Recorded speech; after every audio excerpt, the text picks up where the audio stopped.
All right, that's what we're dealing with.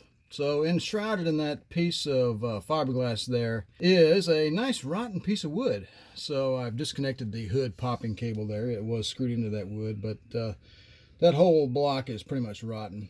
So up next, we're going to get the oscillating saw out and cut the top layer off to get that wood out of there. All right, so I cut this abysmally thin piece of fiberglass away from the piece of factory plywood to which the hood hinges were affixed.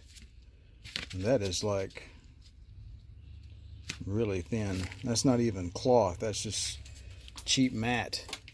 There's our piece of wood. You can see in the lower left hand corner it's pretty well rotted. That's where the screws were. It's all black. So all right, that's got to come out of there, hopefully without too much trouble. I didn't use the oscillating saw to get that out of there because there's just not enough room for it to stand back from there. So I just went ahead and got the pneumatic or the air-powered die grinder in there where I could come in there at a 90-degree angle and cut that out without too much problem. It was actually quite easy. So all right, up next I'm going to get a screwdriver, a little pry bar, and get that wood out of there. All right, it's slow going using various methods. All right, so there you go. This thing is really fairly worthless for anything except wood. Yeah, I've tried to use it on other materials like metal with little success. Wood is about the only thing this thing is good for. However, it does a pretty good job with that. We got the wood out of there, pretty much broke it into about 1 million pieces. And I'm going to clean this up a little bit. We're going to cut a new piece and get that JB welded into place. All right, there you have it. Got a new piece of treated wood in place. I slathered the whole backside of that thing with JB weld, anywhere from 1/8 of an inch to 1/4 inch thick. We got it clamped in place. That's quick weld, so that'll probably set up in just a few hours, and then we can carry on the rest of the project. All right, it's coming along pretty quickly, really, now that we've got our processes down pat. I previously epoxied that piece of wood there to the back of the body of the RV because I was thinking that this piece of wood didn't have any rod in it, but I was mistaken. It did, so oh well. We'll just have 2 instead of 1. Let me go ahead and chip that out of there in the similar way we did the other one, and we'll pull that out and get a new piece of wood installed. Just to show you what I'm dealing with, here's the front of the RV, and my work, where I'm working, is behind there, right? So I really can't film back there, so I can just sort of give you little tidbits of what's going on. So this is the one that's setting up with the epoxy. Got 2 clamps on it, a couple of rags to protect the body of the RV. Not that it would matter a whole lot, but and we're working on this one here. So you know what? The hood was covering this up, this nasty bit here. I think that's a good job for super clean. We'll get after that here just shortly. Yeah, I know. We'll get to that later. All right, I've got our new piece of wood cut out. It's 4 inches wide and about 7.5 long, and it's 5/8 thick. We're going to go with quick weld. We're going to mix the quick weld right up there on the back of it and then just smear it on. And that is its new resting spot up in that little fiberglass pocket next to the other one. All right, that's what we got there. We're going to mix this up real good, and you'll see the results in a moment. All right, that's what she looks like. Let's get it up in its new resting spot. Stand by. All right, we got it slipped up in there, and we got it clamped in place. Looking mighty secure there. We'll give that a few hours, and then we're going to apply more JB weld in the cracks and stuff between the wood and the fiberglass box. All right, we just got through fabricating a couple of metal plates to put on the RV. That kind of reminds me of playing cards, doesn't it? I wonder if I could make a whole set like that. That might be kind of fun. All right, so let me put these over on the RV, make sure they're the right dimension, and then we'll start cutting some holes in them. All right, well, it's not exactly highly precise, but you know what? It's good enough. Got them all marked up, showing where the bracketry will go, and now all we got to do is drill some holes. All right, there you have it. We've got passenger and driver's side metal brackets made up to go on the RV. And we've got the nuts welded to the back side and everything, and got a good sand down on them. Up next, we're going to go ahead and give these things a test fit on the RV and bolt the hinges to them, and just to make sure everything is working out just nice. If it doesn't, we'll have to make a few adjustments. So at this point in the project, you're getting into the part where it's going to get a little finicky. We've got to get the holes to line up. Otherwise, the hinges, they won't bolt back up to the RV. All right, let's take a look at our progress here. Let's go through adding another layer of wood onto this because I just really wasn't satisfied. Initially, I copied what the factory did, but I decided, you know what, I think a little more wood would be okay. So I added the layer with some JB Weld, and of course that will all have fiberglass over the top of it to make sure it's good and strong. So, and then of course the other side, pretty sloppy there, but it'll be all right. Got some squeeze out there below. I'll need to trim that off with a pocket knife here. And then we'll start doing a test fit of our metal plates.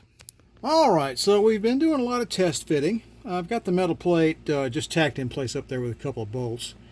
And we made sure that the hood hinge assembly was able to bolt up to that. It's a little bit of a tight fit. Once I do the final install, I can always enlarge the holes on the bracket on the hood hinge assembly itself. So that is the passenger side. That is the driver's side. So up next, I'm going to go ahead and break out the JB Weld and drill some more holes in these brackets and get these things permanently installed. All right, in between rainstorms, we were able to get a little something done. So we got the driver's side metal plate installed. I decided to not paint it because the back side is going to be coated in JB Weld, and the front side, well, it'll be enclosed in fiberglass, so I reckon it'll be okay. And there we have the passenger side all squared away and situated nicely in its resting position. That metal plate is in place finally. All that's left to do now is wait until tomorrow, and then we begin fiberglass work. All right, so I had to go to school on fiberglassing in an awkward location. I just finished this part a little bit ago.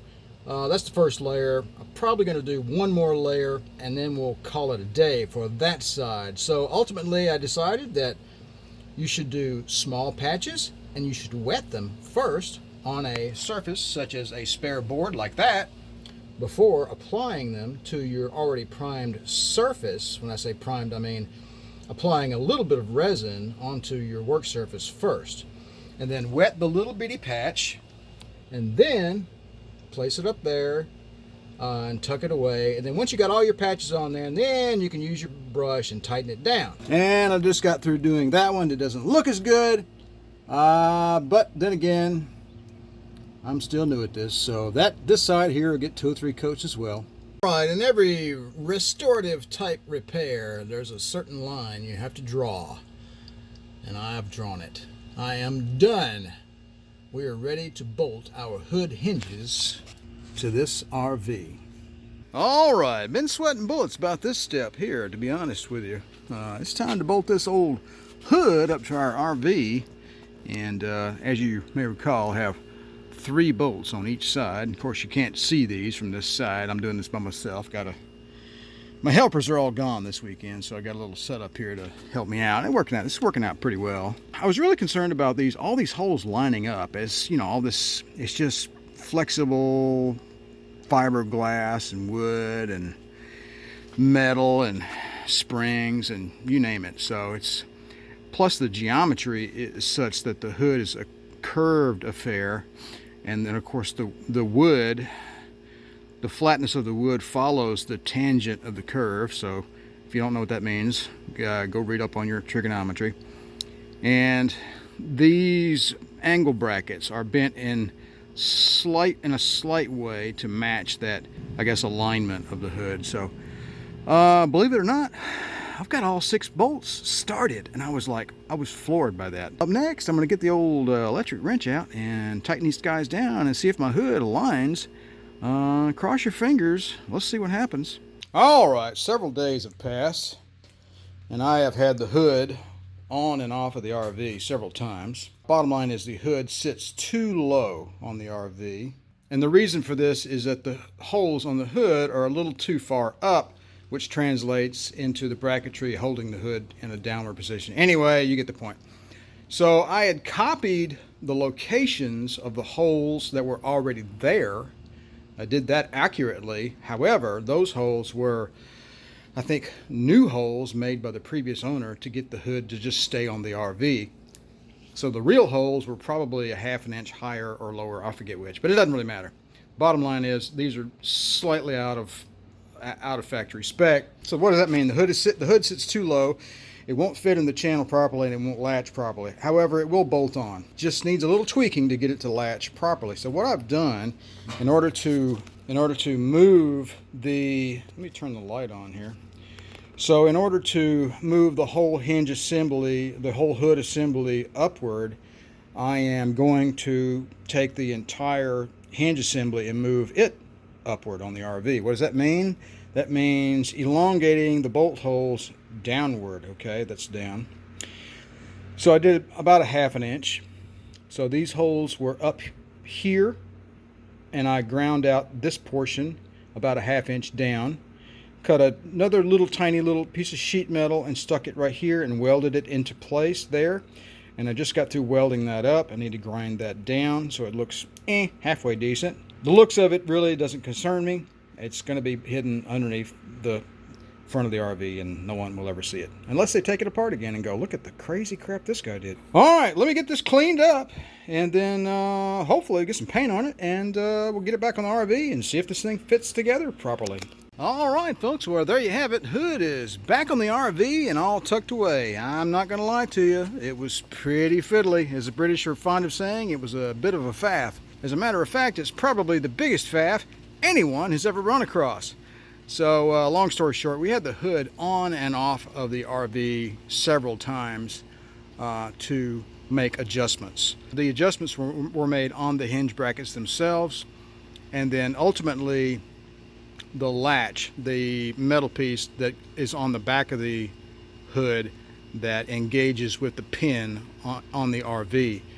We had to make adjustments there as well so that when you're sitting there in the driver's seat and you want to pop the hood, you can pop it and the hood will actually pop. So we tested that several times. I didn't record any of that stuff because I wanted to bring this three-part series to a close. Otherwise, this video would probably have been an hour long. I know that folks generally don't like to sit through videos that are too long and mundane. I'll be honest with you folks, this was a very challenging project. And if you're thinking about doing this, hire a professional. Appreciate you guys stopping by the channel. Don't forget to like, share, and subscribe. If you'd like to be notified whenever I release a new video, don't forget to click that little bell down below. And most of all, remember to enjoy driving your classic motorhome.